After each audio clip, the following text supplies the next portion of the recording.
Thank you, everybody, for joining us this afternoon. Yat Eshe Heather Fleming Inishya, and I'm the Executive Director here at Change Labs in Tuba City. Apologize for the slight delays this morning while we were getting things situated.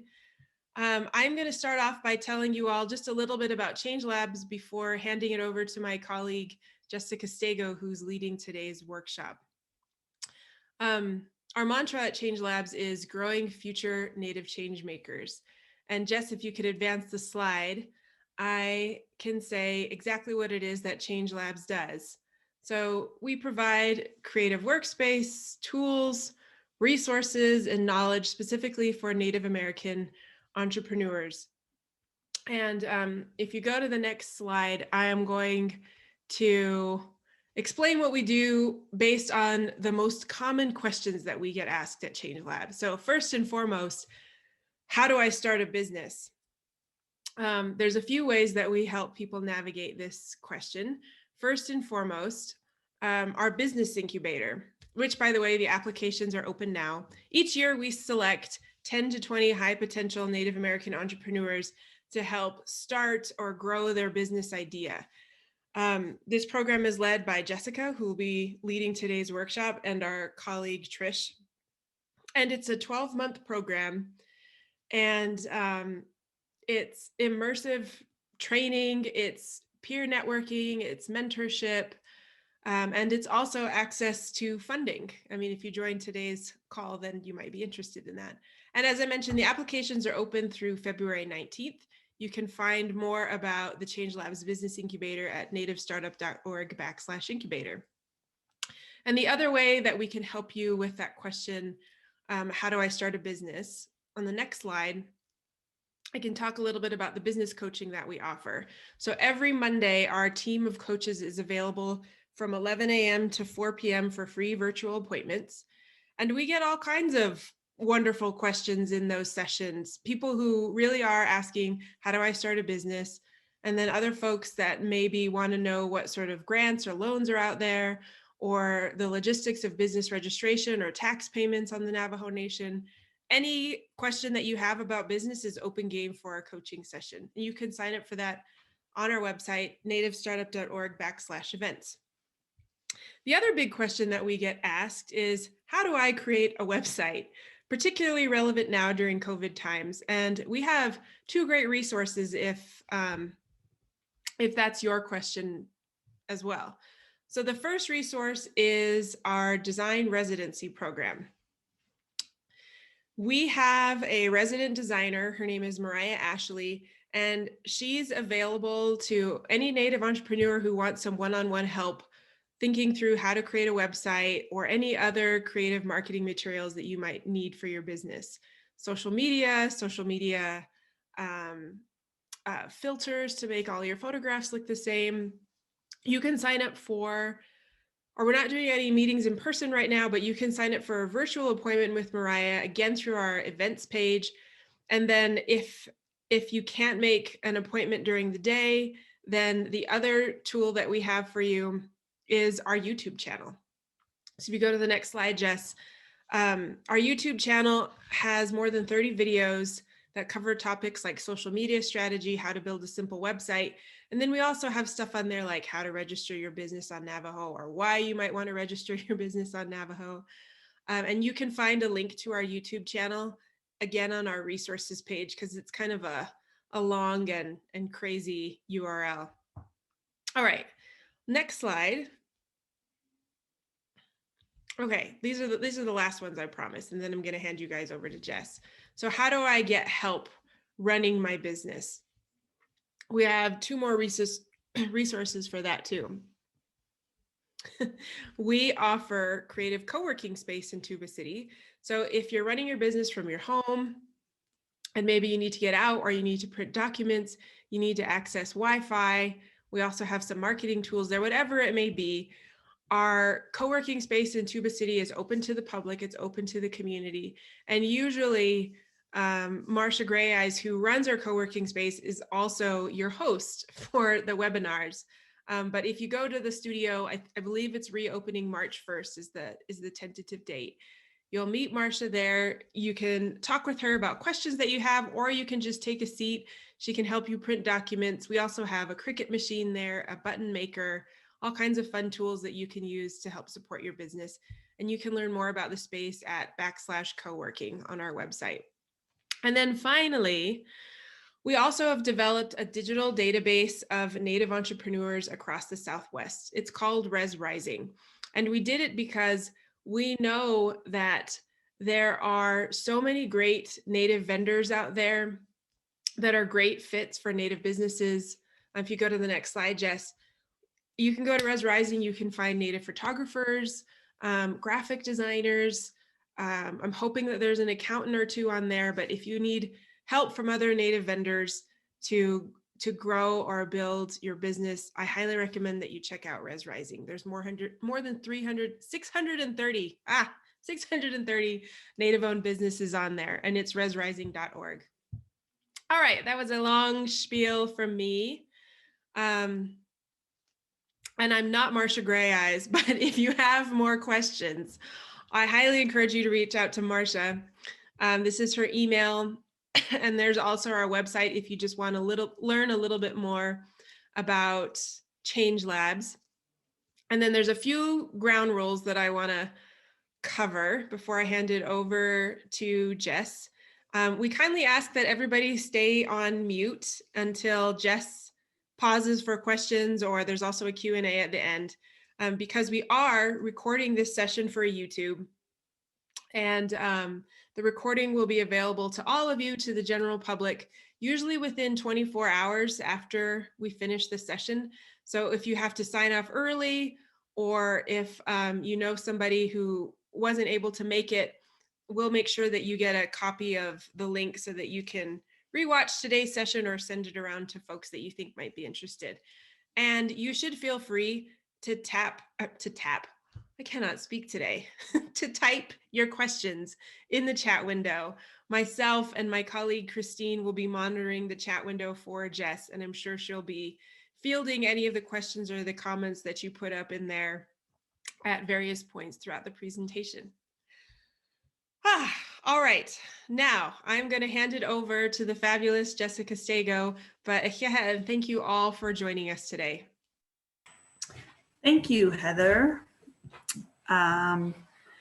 Good morning.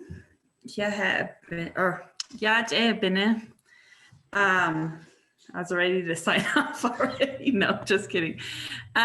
So a couple things. I'll go ahead and introduce myself first. She Jessica Stago Yinishia, but Agnishle, those of Gan Bashes Chin, Kia Ani Dasha Che, those of Gan Dashanale. Akotego a Sanishle. And I am thankful for you all for joining us today. Just a couple things before I get started. I have two screens, so I'm kind of going back and forth. So if it kind of looks weird, that's why. So today we're going to be talking about accessing capital for your small business. And there's a couple things I'm trying to get to have an extra screen open where I can see what slides are next. But anyways, so this is one of the first questions that I want to ask, just to get a feel of where everybody's at with this COVID situation. I know there's a lot of businesses that were struggling, that were open and are now closed, or somewhere in between. So just for my own information, I'd like to see where everybody is at. So this is just a question that I have for you today. For those of you on the phone, it's why are you here today? And I have a couple of answers. Your business is currently closed and you're going to need funds to reopen. That's A. B, your business is struggling and you may need funds to stay open. C is my business is doing well, but I see an opportunity to grow. And D is that I have a new business or an idea that will need funds to get started. And even if you're on the phone and you don't, you can't access the chat, I would just either put A, B, C, or D, just to kind of keep in mind what it is that you're, the questions that you might want to ask later on, or just to keep in mind what the reason why you're here today. So feel free to put that in the chat. So the questions that we'll be talking about today is, in the situation that we're in now, I anticipate that there's going to be businesses that will need funding going forward once we get out of the dangerous part of the COVID virus pandemic. You know, I really want to just talk about what does it actually mean to get funding for your business, a little bit on what's the difference between a loan and an investment.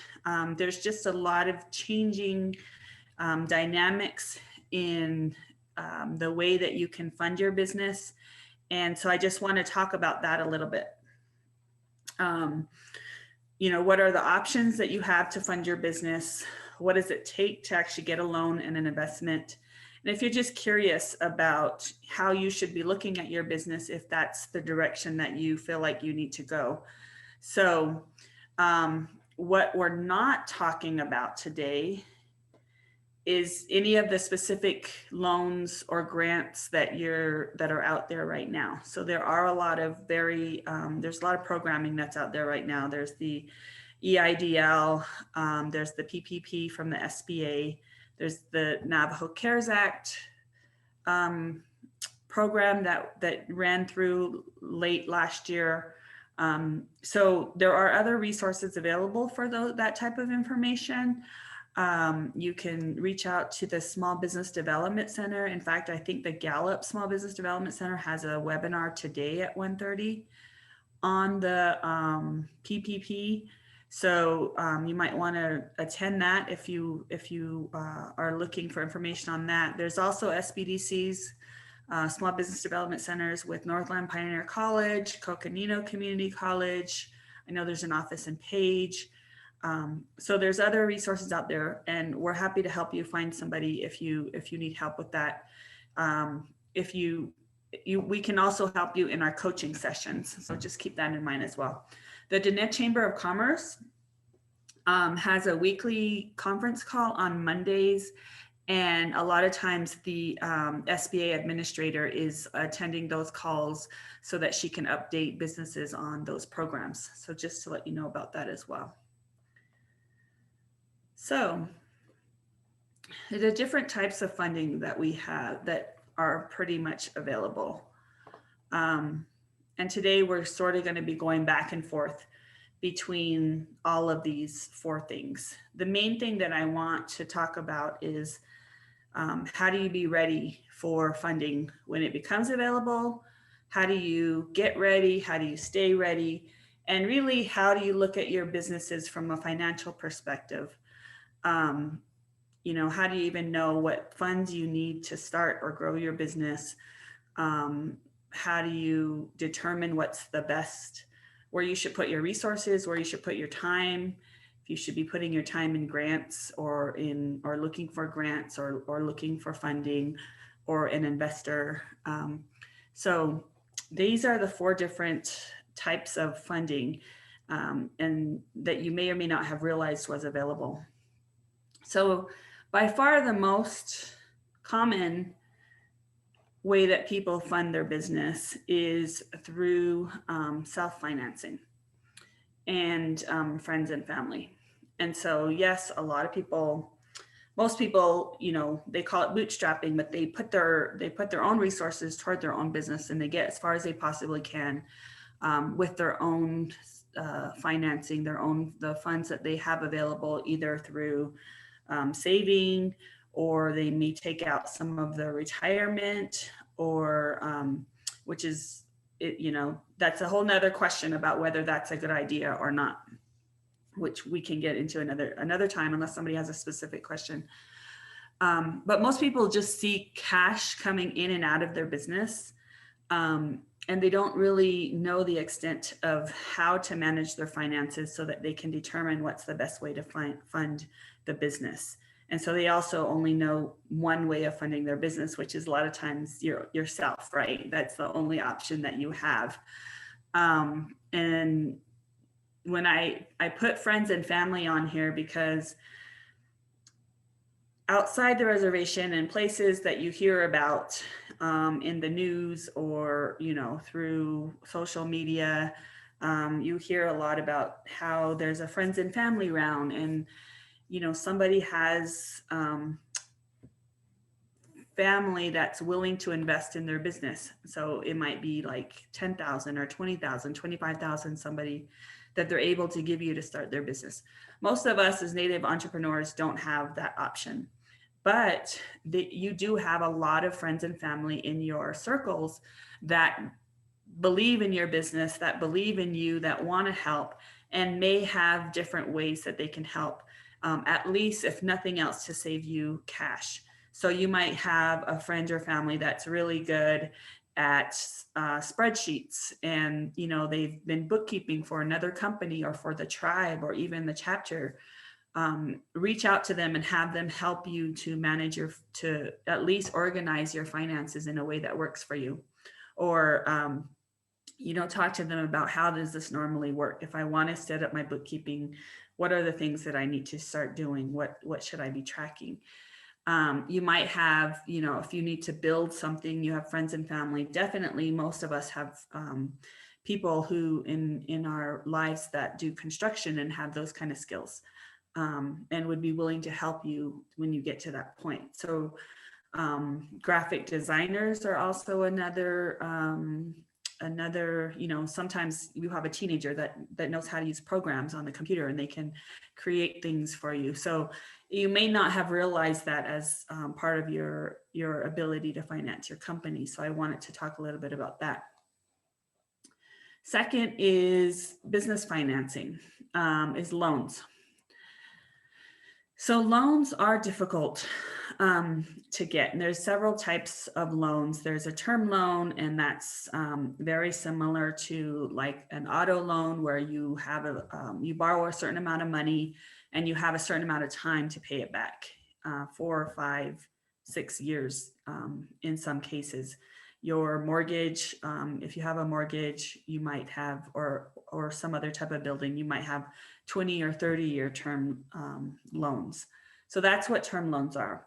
A line of credit is an open line of credit, similar to a credit card, but it's through a bank.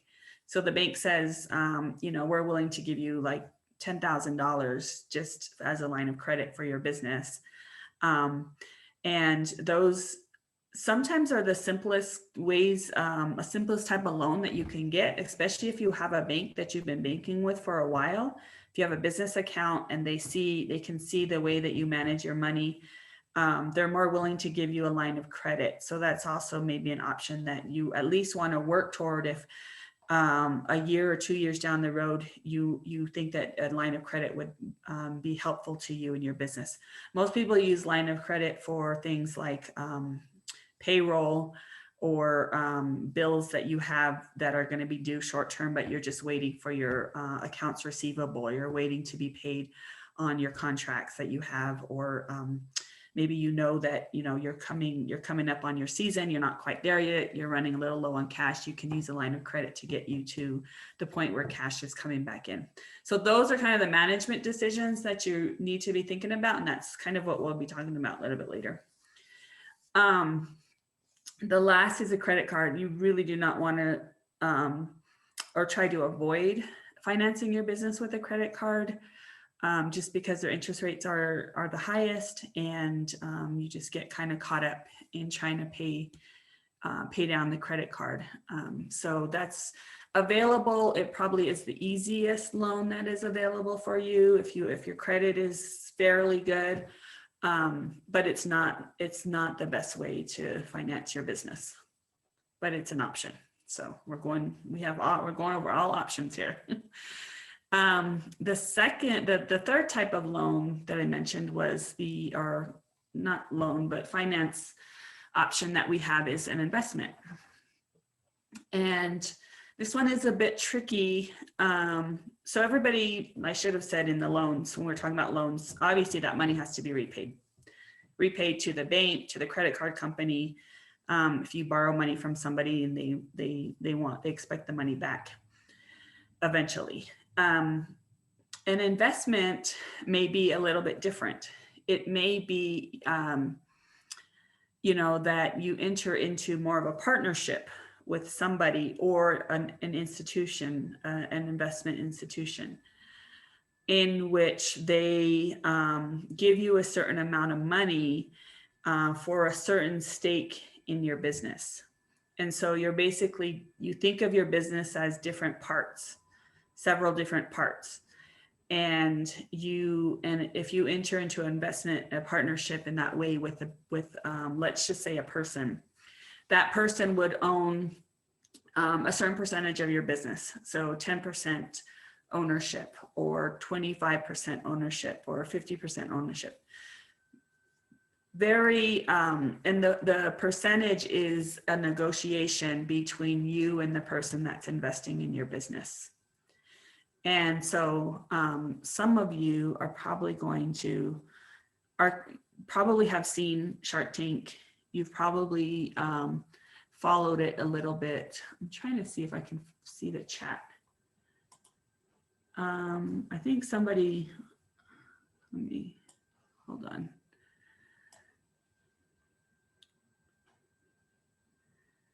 I'm going to open the chat so in case somebody has a question. We're good on questions so far, Jess. No questions yet. Okay. So in Shark Tank, they normally will say something like, we're going to give you $100,000 for a 40% stake. And what that basically means is the investor is saying to the founder of the company that we think that your business, that 40%, so almost half of your business is worth $100,000. And so if you look at, if 40% is worth $100,000 and how much is 100% of the business, and that's, shoot, I don't want to do the math. I should have made it easy and said 50% because then it would be 200,000. That they think the business is worth $200,000. So we'll give you 100,000 and we own 50%. So that's kind of basically how those calculations work.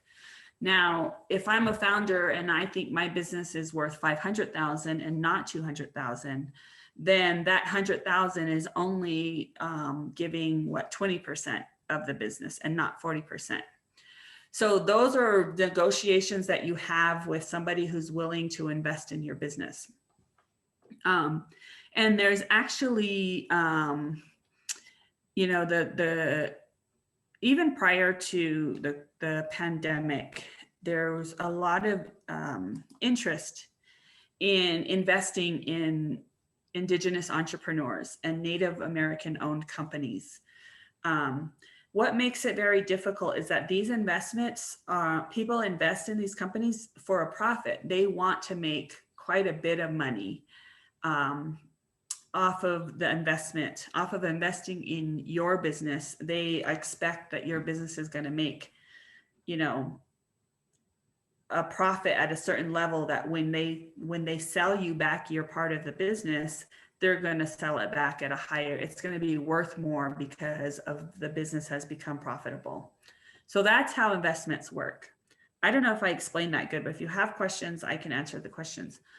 But this is by far the most difficult way to find the money to invest or to fund your business, just because one, even access to the investors is very difficult. You have to know somebody who knows somebody. We do a few times a year get asked, is there a company that you are looking at? Is there something we're looking to invest in, Native American owned companies? And so if that's something that you really want to do, it's worth it at least to get yourself ready for that opportunity, because I think that after a post-COVID world is going to have a lot more investment dollars available for Native-owned businesses and Indigenous entrepreneurs.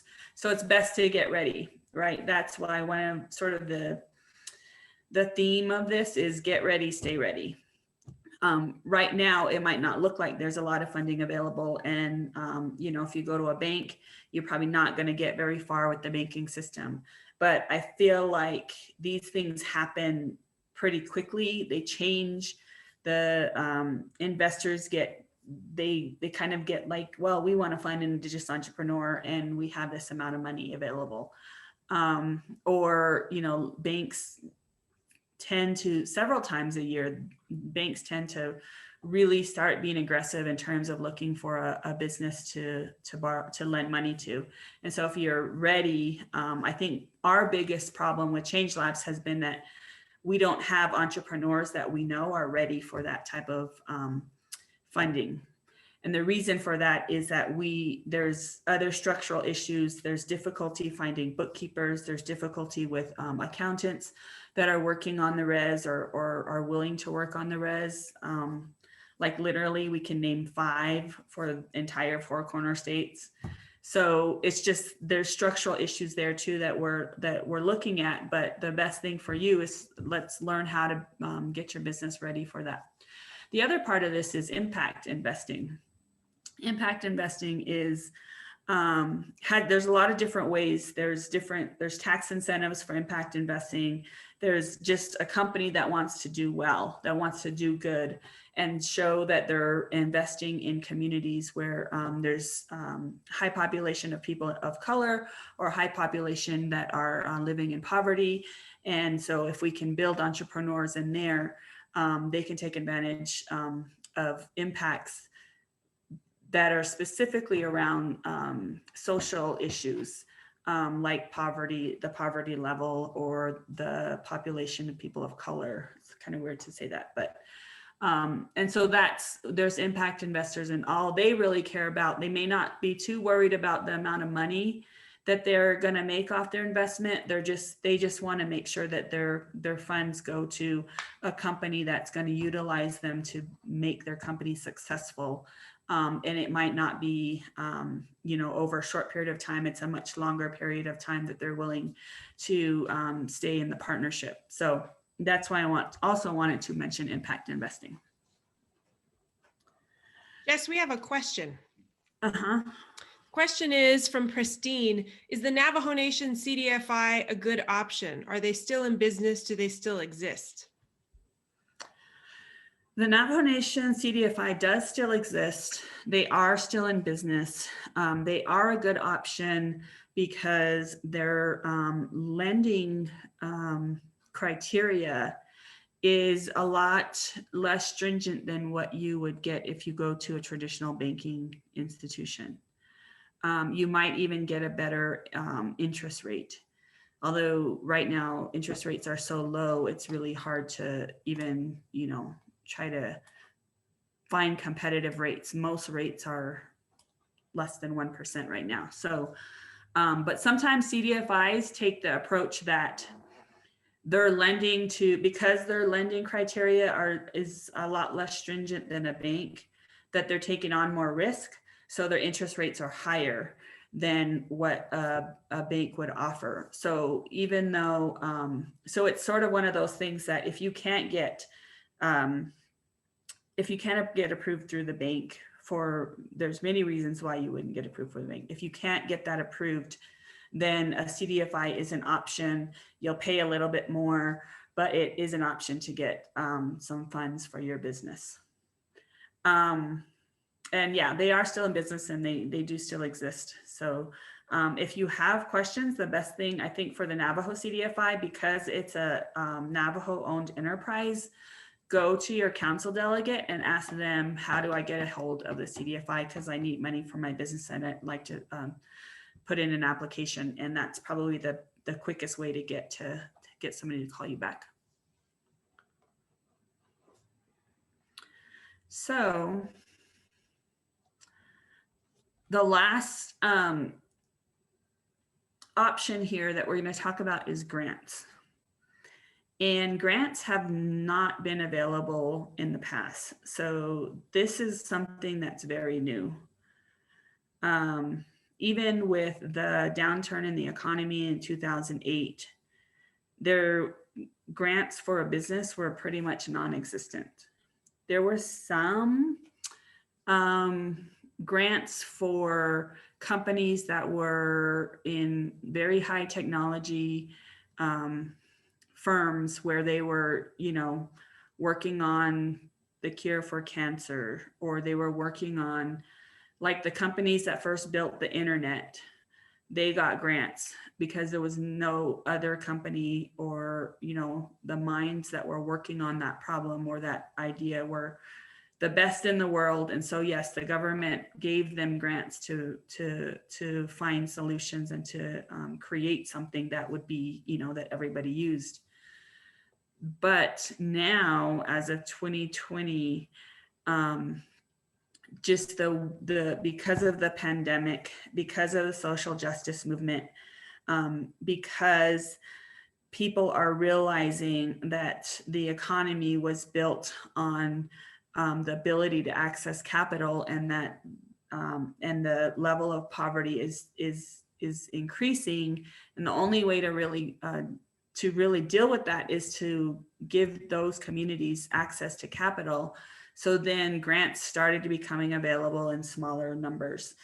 And then last year, kind of the gates just flew open. Now there's so many grants available for small businesses, most particularly entrepreneurs of color. So people of color who are starting businesses, there's grants available.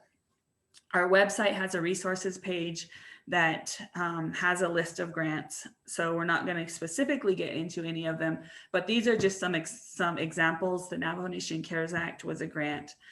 Our Indian Collective is an organization that's funded by philanthropy, and they have grants available. And then there's also solutions-based funding. So we do often get requests for entrepreneurs who are working on a social solution for their community.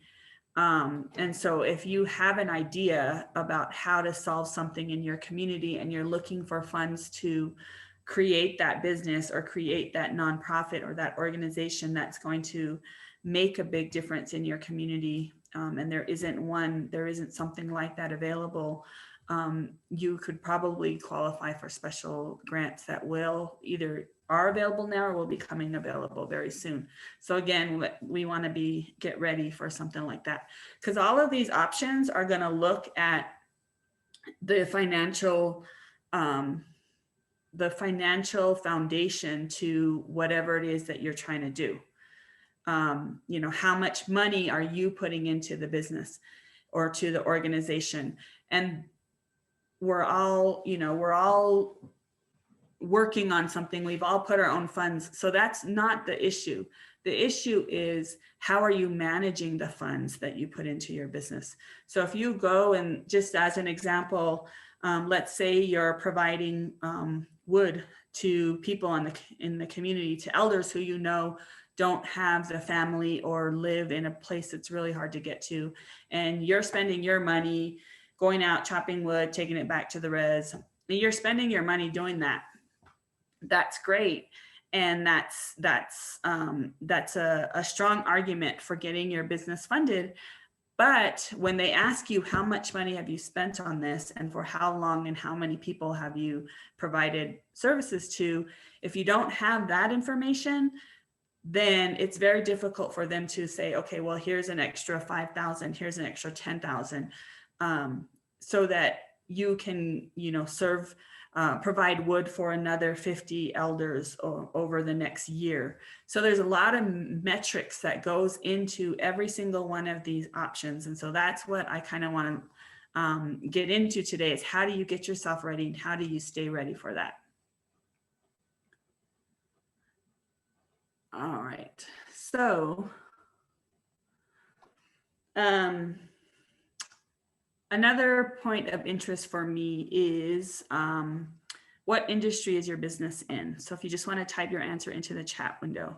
And at this time, I'm just going to take a minute to go back to the first question and just kind of look through how many are startups, how many are existing businesses that we have here today.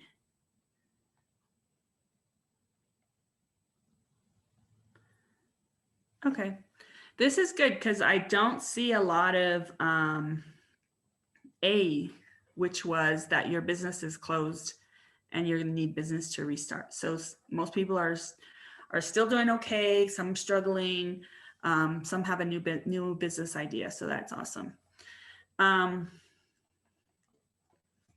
So staying ready. This is, the importance of good financial records. So there's a lot of reasons why you want to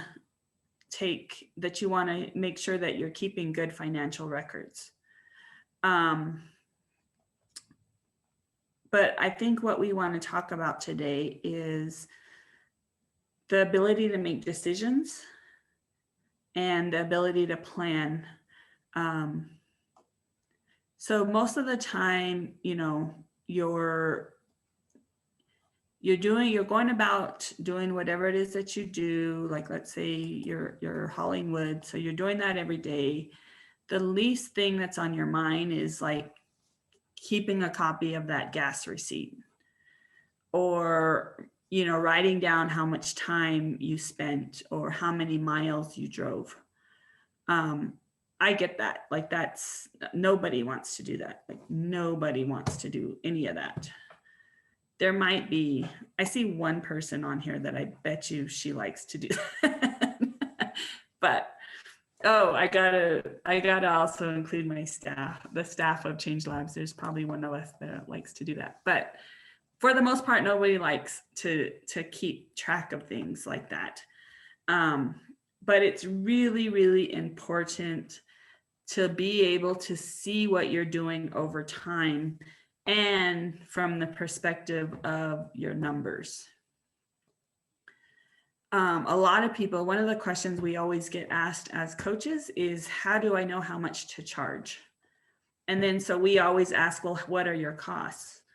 And very few people can ever say for sure what their cost of doing business is.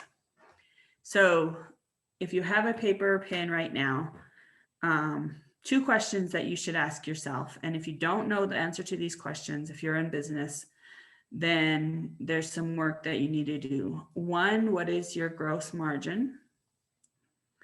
2, what's your fixed costs and your variable costs? So if you don't know those 2 things,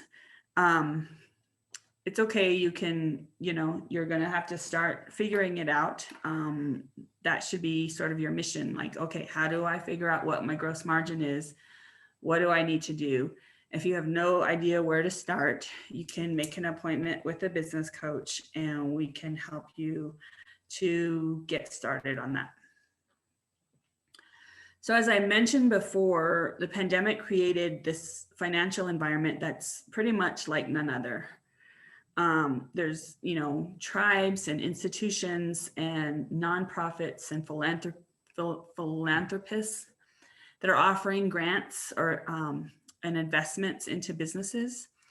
And so since most of us, and actually, ask yourself, were you ready for that? Were you ready for this type of funding opportunity? Most of us were not. So we just need to figure out, how do we become ready for the next opportunity? Because I promise you it's going to happen. And you need to know, what are the norms of your business? What's the cycles that your business goes through? So most of us probably know the seasonal aspects of the business, like you're busier in the spring and not in the summer, or you're super busy spring, summer, fall, and nothing in the winter. But how does that seasonality affect your bottom line? How does it affect your profit? What's your cash availability look like? And managing how cash flows in and out of your business can help you to determine how much of a loan that you can afford. It can help you to figure out what kind of revenue you need to bring in order to make sure that you can make your payments on a loan. It can tell you if an investor is interested, what kind of negotiations should you be even thinking about? How much is my business worth to me? Or how much do I want my business to be worth when I go and look for an investor. And so all of those numbers will kind of pop out at you once you actually look at them on paper. Then you'll know how much you need to sell, what your sales should be, and you'll need to know, and then from there you can figure out what do you need to do, what is it going to take to get to that sales level, and what do you need to do to make those sales.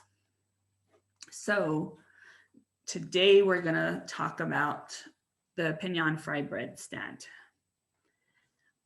And so Pignon Fry Bread is owned and operated by Bob and Jan Goldtooth and their 3 kids.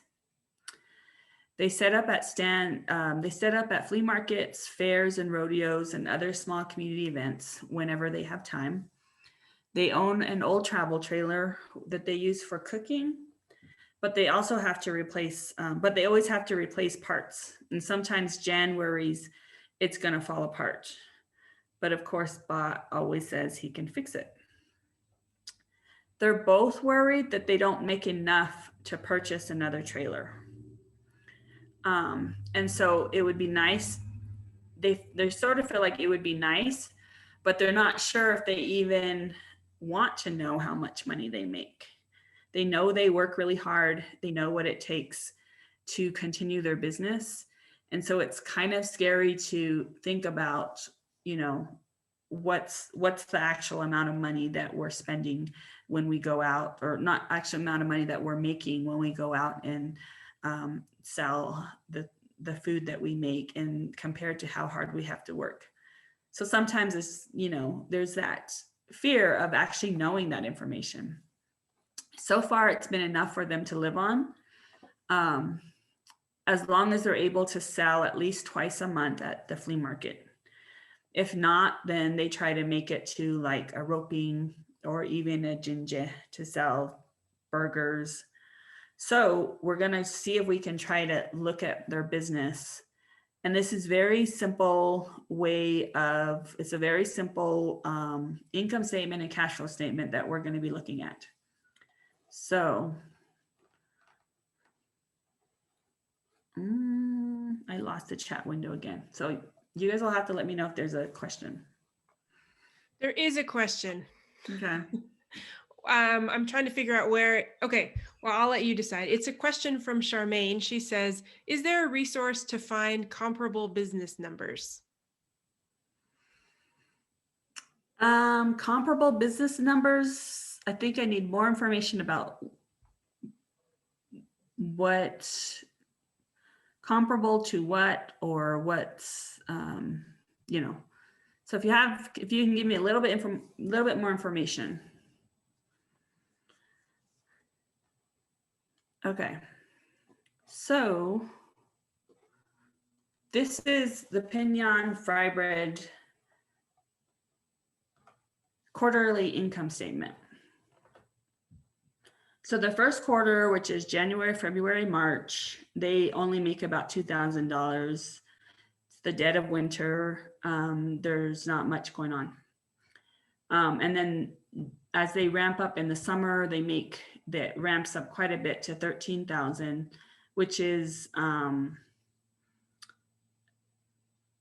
around little less than $5,000 each month.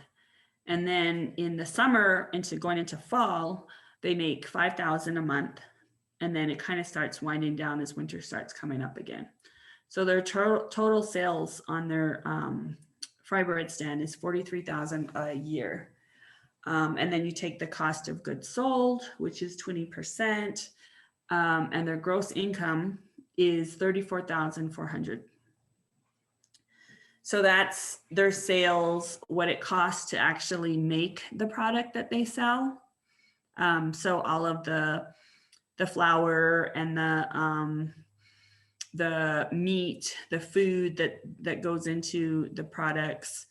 It also could include the packaging for the products. So everything that goes with when the customer comes and buys our food, all the stuff that the customer takes with them, that's included in cost of goods sold. So their gross income, this is before they have any other, before they pay any more expenses, their gross income is $34,400. And then the expenses that they pay each month or each quarter is maintenance and repairs. Remember, I talked about how they have to always repair parts on their travel trailer. Merchant and banking fees, which is like for using Square or whatever online payment system that they're using, and the banking account that goes with that. Gas and travel, and then the rest, not the rest, but then they also have, they have a payroll of about 2,000 per month, and that's all year long. So that's not, seasonal. So their total expenses is 34,400 or 34,000. And so if you take 34,400, which is their gross income, pay the rest of their bills, then their net income is $400. So how does this look in terms of a cash flow statement? The income statement really helps you to look at, like, what is my profit? What am I actually making on my operations? So we know that if the Pinion Fry Bread Company was like a virtual company, just for the sake of argument, and they didn't have any other expenses like travel or having to pay for maintenance on a vehicle or Square, if they didn't have anything like that, then their gross income would be 34,400. That's how much money they make on the product itself. What takes out the most of their profit is the rest of their expenses. So, and the rest of their expenses is 34,000 every year. And so they really only make about $400 in profit a year. Are there any questions on that before I move forward? There's a follow-up question from Charmaine. Okay. And then also a question from Crystal. So Charmaine's original question was, is there a resource to find comparable business numbers? And she clarifies, resources for business models that I could compare my business to for an idea of costs, similar to the example that you're giving. Okay. Yes. A lot of times you have to pay for that information though, but there's industry baseline or industry based on the industry that you're in. You can find benchmarks for those. So you would have to know what your fixed cost is and what's your variable cost, because that's how they would sort of explain that, is like, let's say for the food truck industry, cost of goods sold of 20%. In this specific example, it might say, cost of goods sold for food trucks is more like 10%. So if this was your company, you would say, well, why am I paying 20% when industry standard is 10%? So most people in the industry are only paying 10%. Why am I paying 20%? It's a good way to kind of look at, is my business comparable to other businesses that are of my size? Gets very hairy because you have to be the same industry, has to be the same size. And then the size question could be how many employees you have or what your annual sales is. So there's different ways that they measure size. You just need to make sure that you're really comparing your business to other businesses that are similar to yours. But there are sites available, and a lot of times they don't have that information for free. You could check Dun & Bradstreet. Dun & Bradstreet is sort of a credit, what do you call it? A credit bureau for businesses. And they have businesses of all sizes. So they'll give you a little bit of the information, but it's one of those things where they draw you in with some information. And then when you really get to like the meat of what you want, then they say, oh, you have to pay for that. So just a warning. That's the only one I can think of right now. I'm sure there are others. I would look at industry websites for the industry that you're in. You can do Google search of, the National Food Truck Association. And a lot of times they'll have good information on those sites as well. So we'll move forward. So this is the net income again. As far as a profit, Pinion Fry Bread Company is profitable by $400 per year.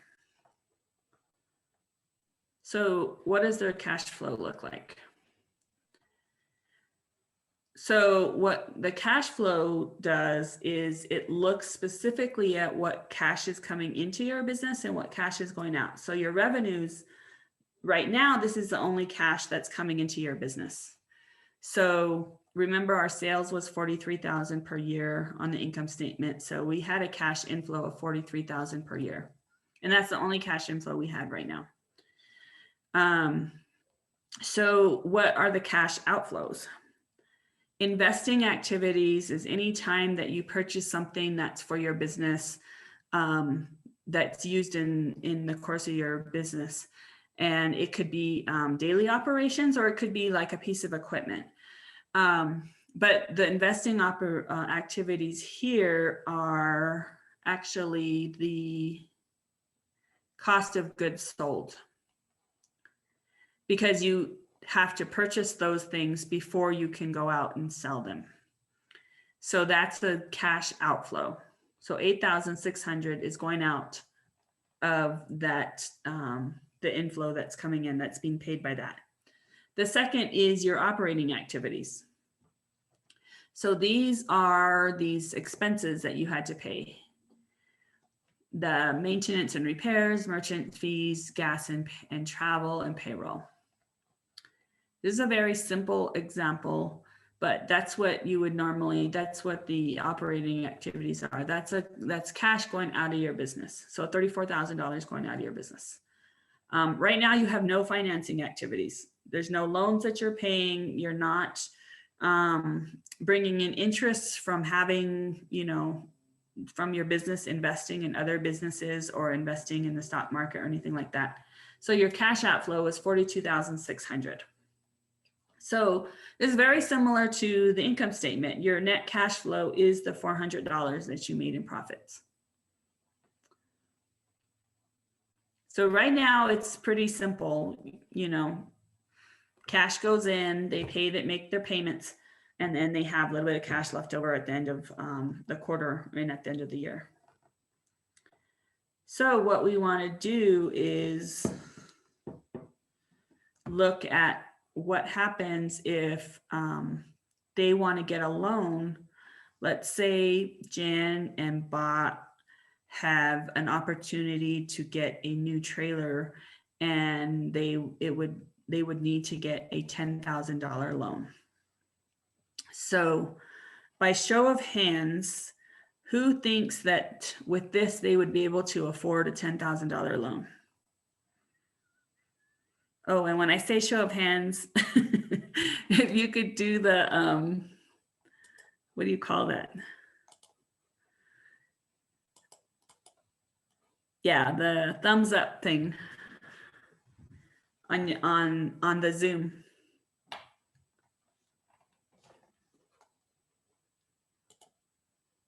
Okay, so I see a few people that say that they can afford it. So let's look at their income statement. Oops. Oh, let's look at their cash flow statement. So they have the same income statement. This is their income statement. And then this is their income statement with a loan payment. So the terms of the loan are $300 a month for 5 years. Pretty easy, simple loan payments.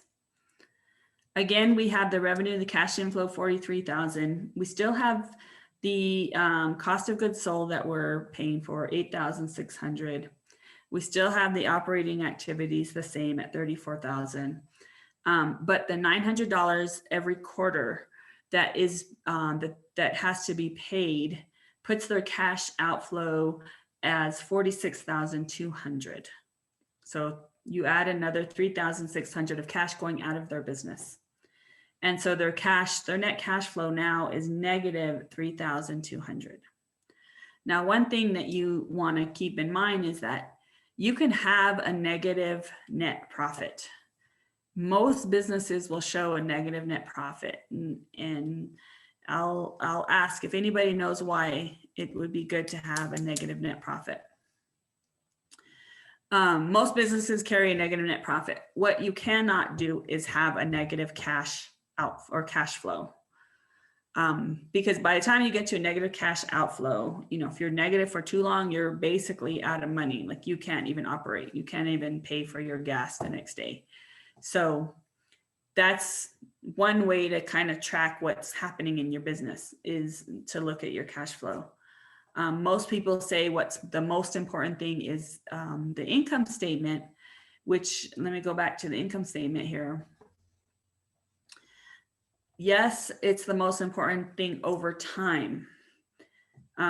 Over time, you can't consistently have a negative net income, but you can carry negative net income for 3, 4, or 5 years, sometimes many years. But you want to make sure that eventually, you are profitable, because that is what's going to sustain your company over the long period of time. So did anybody answer my question about why it's okay to have a negative net income? I can't see the chat and I don't even know where it went.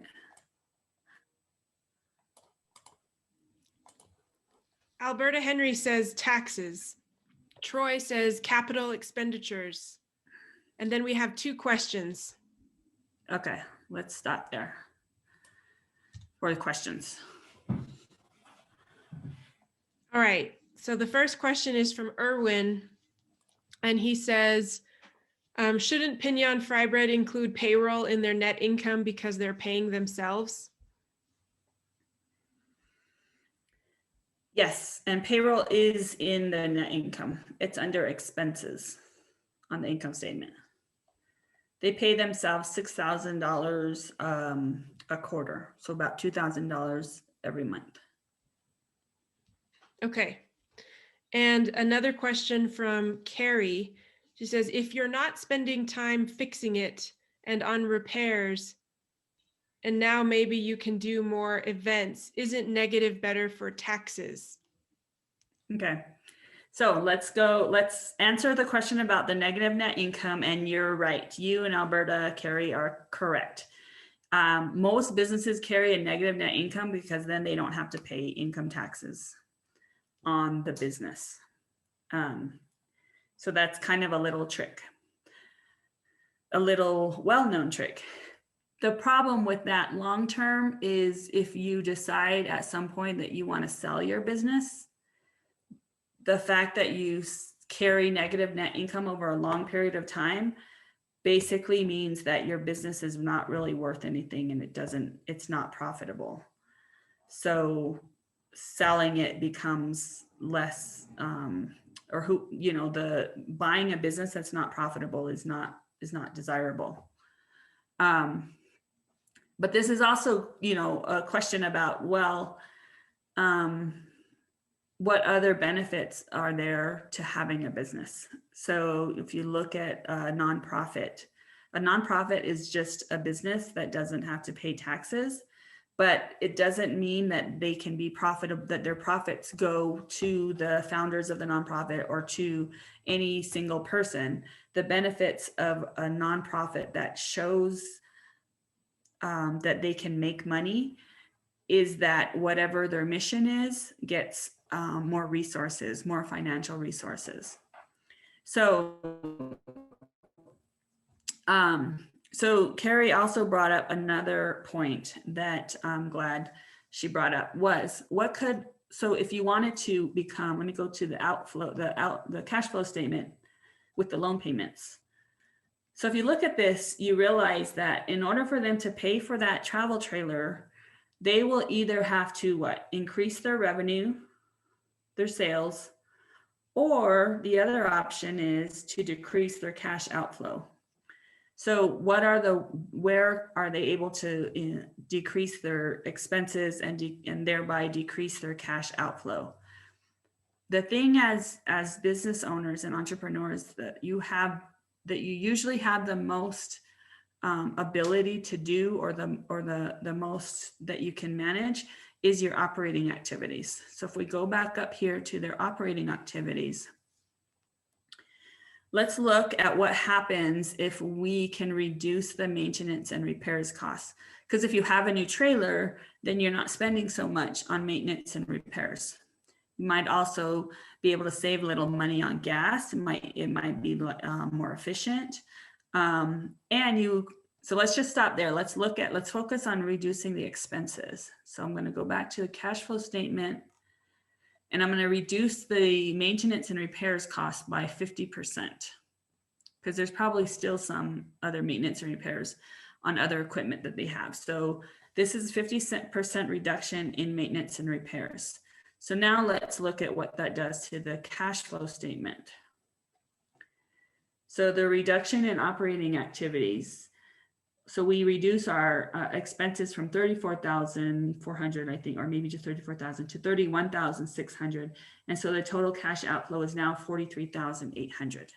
So now they still are not cash positive, but it's only by $800. So now what can we do with the $800? What's the most likely? Well, I said earlier that the other option is to increase sales, right? And I also tell you that their ability to do business is kind of, it's flexible. They can add on other events if they have time to do it, if they have the will to do it, if they have, enough help to do it. They might go to another event throughout the month, or make sure that they add other events on certain times of the year, so that they can make sure that they can make the loan payment. So they increase their sales by $500 a month. So for them, it's like another jinja or another rodeo or roping event, or even, the Christmas parade, or adding, maybe some catering in addition to their flea market sales. So they're now at 45,000 in sales. We have to adjust the cost of goods sold, because cost of goods sold, remember, is a percentage. So it's 20%. So even though they increase their sales, their cost of goods is also going to increase by a little bit more. So now it was at 86,000, I think. Now it's at 9,000. Or no, what is it? 8,600. So it increased by $400. So this is now their income statement. Their sales are 45,000. Their expenses are now only 31,600. So now they have a higher net income. So we can tell that they will eventually get to being cash flow positive. So since we've been able to increase their revenue, oh, you know what? This is wrong. I think the math is right, but I forgot to. So their investing activities should be 9,000, not 8,600.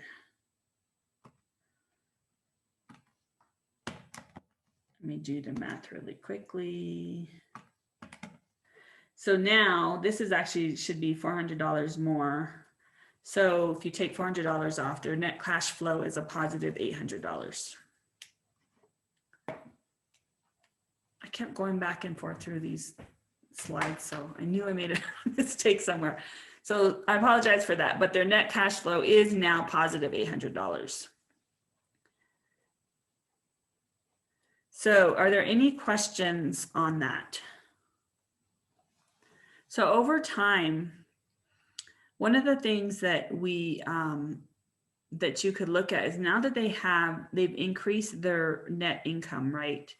It doesn't necessarily mean that their cash is increased by the same amount. And that's because of the 20% cost of goods sold number that's increased, or that decreases the decreases the cash outflow. But over time, what happens is that as they begin to utilize the new equipment, as they begin to realize more savings in terms of, like I said, maybe gas, maybe, their maintenance and repairs starts to go down even more, this net income will start to increase. It'll get to a point where they can begin to maybe hire additional payroll, or they are able to, or their cash flow begins to get, oops, I went the wrong direction. Their cash flow starts to grow even more. So the thing about business is that you got to find where there's exponential benefits to the smaller things, smaller changes that you can make in your business. And this is going to be one of them. It's going to, over time, going to really put them in a much better position. It's really hard to see those things if you're just day-to-day working and you're not looking at these things on paper. You're not looking at how they change over time. It makes it really difficult to see where you can make small changes that can eventually lead to bigger benefits to your business and to your financial position.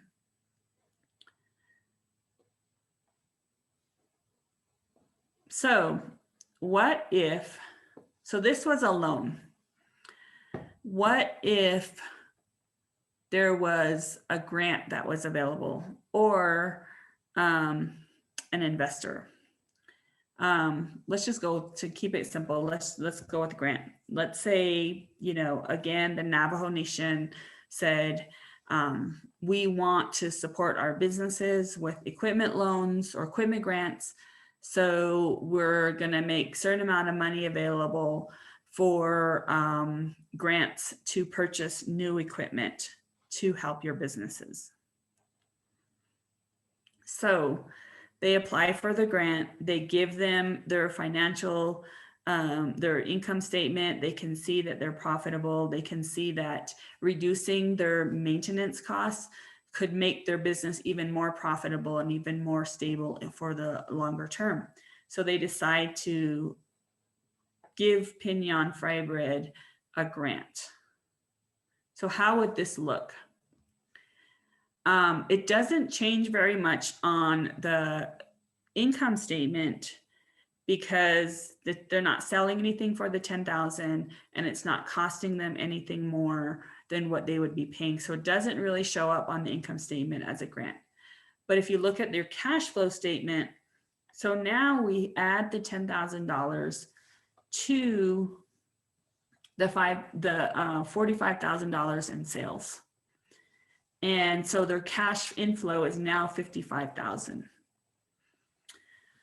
When you purchase new equipment, you're investing in your business, similar to when you purchase the actual materials that you need to make a product, that's investing in your business.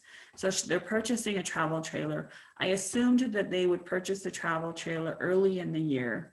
So I put it in the first quarter. So the cash goes into their business there, but then it comes right back out as an equipment purchase. So then they now have $10,000 in additional cash outflows because they purchased the equipment.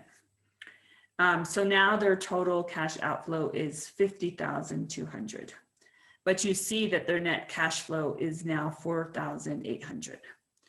So there's a big difference in the ability to inject cash without having to make loan payments, or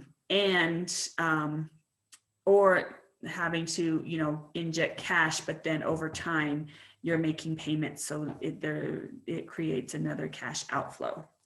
So again,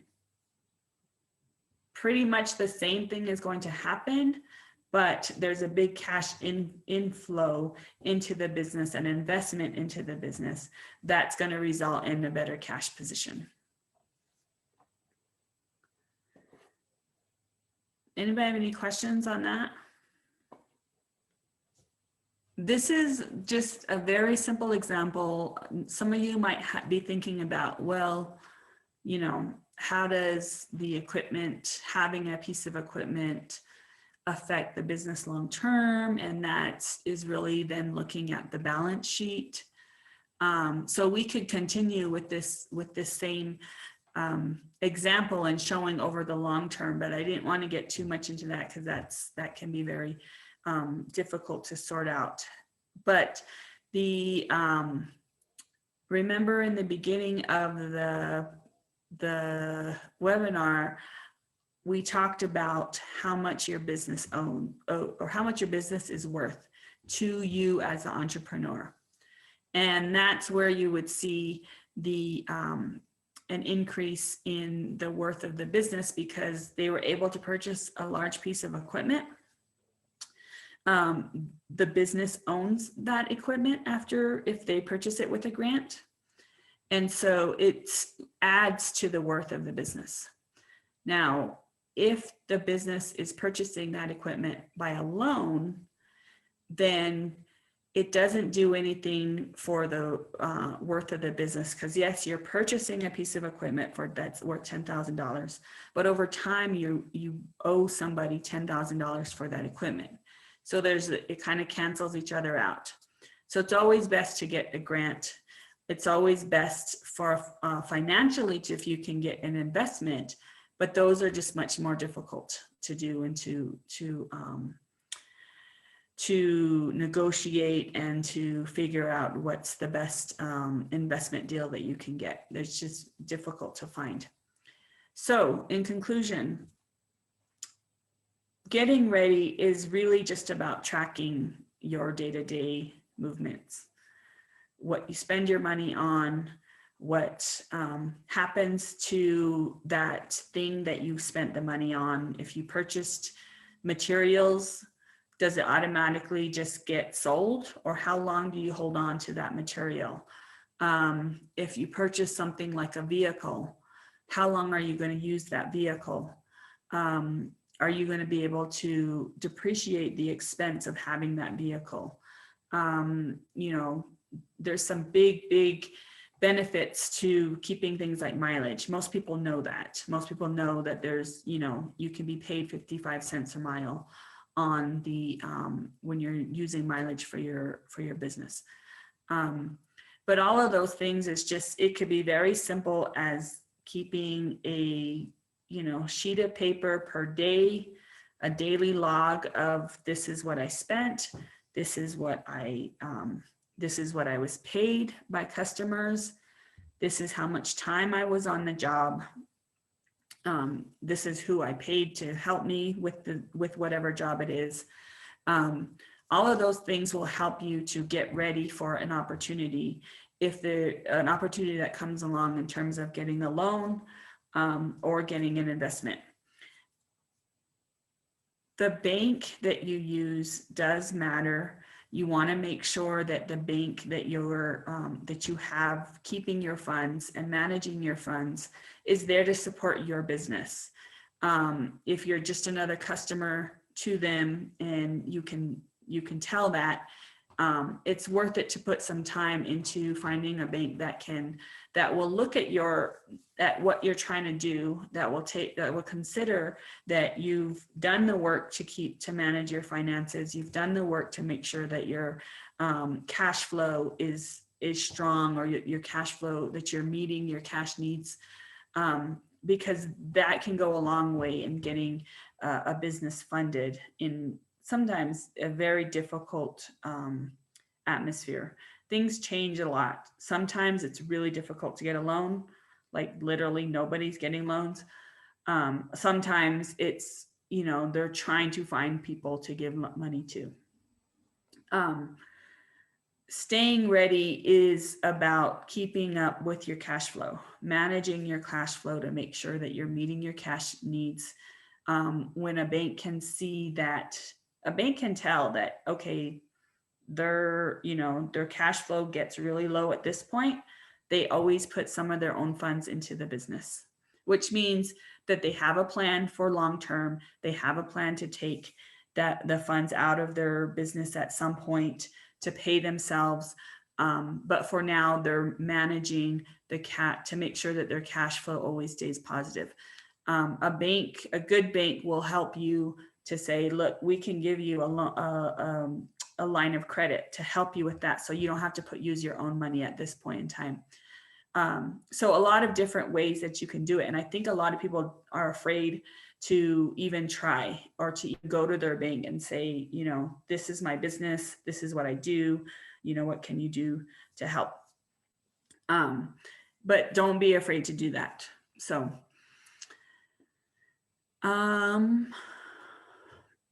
so any specific questions about resources available, or anything that I might have said that's not quite clear? So let's go back real quick to when I asked the question about the negative net income, and there was a question about capital expenditures. Capital expenditures, again, are definitely cash outflow, but it depends on how you're paying for that capital expenditure. So capital expenditures includes things like buying equipment, purchasing vehicles, maybe trailers.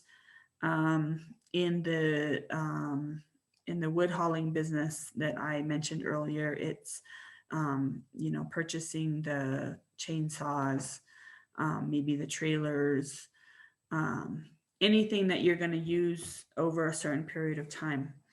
Those affect your business by being on the cash flow statement. Like I said, it would be a cash outflow to purchase the equipment. But if you're purchasing it from, let's say, your own personal funds as the entrepreneur, that would be seen as an investment. And so it's a cash inflow from the founder of the company. And so it would go into a cash inflow, just the normal at the top where you're recording cash inflows. And then when you look at the balance sheet, it does increase the value of your business because you're not having to make payments on those capital expenditures. So, any info on BIA guarantee loan?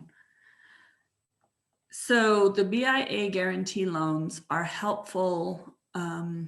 What they'll tell you is, the bank will, I should not have this tone.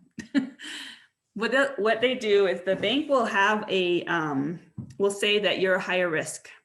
And so we're willing to lend you money. We've put you through the ringer, just like any other application. You have the collateral available. You have a decent credit score. Your business can show cash flow. Oh, that's another thing. What the banks look at is, does your cash meet the need for a loan payment? So if you can't show that that's why the banks have a lot of, who you bank with matters, is because the bank needs to see that, you're paying all this money for repairs when you could be using that toward a payment for a new trailer. They have to be able to come up to see that within your cash flow statements.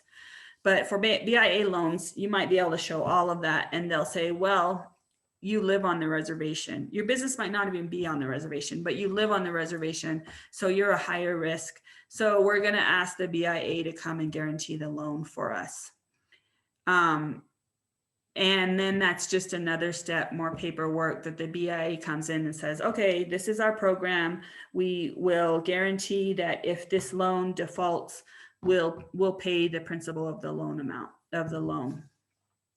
So you still have to, it's the same thing with SBA loans. You still have to go through a rigorous process from the bank. They're still going to ask you for this, that, and the other, and maybe your unborn son 5 years into the future. before they'll approve your loan, and then they're going to get a guarantee from the BIA or the SBA. That's just how it works. That's just, that's part of the problem with getting access to capital, and part of what many organizations right now are looking at changing, because it's kind of a policy that's not very helpful for that works against communities of color quite a bit. Is there a local accountant who helps set financials for small businesses? Not really. That's one of our, if anybody wants to be an accountant and can open an accounting business, you would be very successful. There are some in the area, but they're all so busy because everybody's wanting to use them. It's hard to get a new accountant. But yeah, so Heather is putting in a list that we have of accountants that you may want to contact. And also the difference between a CPA and an accountant and a bookkeeper. A CPA has certain certifications that allow them to do certain things like audits. An accountant not all accountants are CPAs. Accountants will help you with, they can do your taxes, they can make sure that your books are reconciled with your bank account. The level of services is a little bit higher than what a bookkeeper would do. A bookkeeper is going to look at your daily activities and help you track them correctly so that your accountant can utilize the information to file your taxes, or whatever else it is that you want the accountant to do. So just kind of an overview, so you can be, there's companies that all they do is bookkeeping. There's companies that just do accounting work. They don't do bookkeeping. They won't do bookkeeping. That's where most of the companies are. And then there's CPAs who, most CPAs won't do bookkeeping either, but some of them will do the whole range of bookkeeping, all the way to not only filing your taxes, but if you're a nonprofit, they can do your audits and all of your IRS paperwork for 501c3s or anything like that. Accountants can do that as well up to a certain point.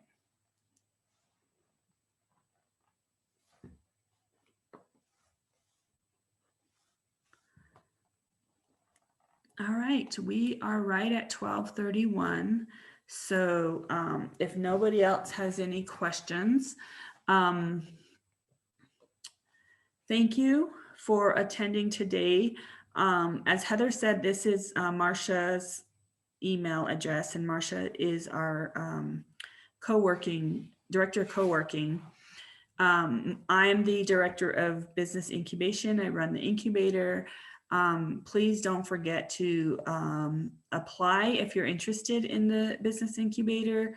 We do quite a bit of making sure that people are understanding their finances and doing financial projections and understanding the difference between their fixed costs and their variable costs, or what their gross margin is. Our website is here. There's lots of information there, including a list of grants that we know are available. So make sure to check that out. And I think that's it.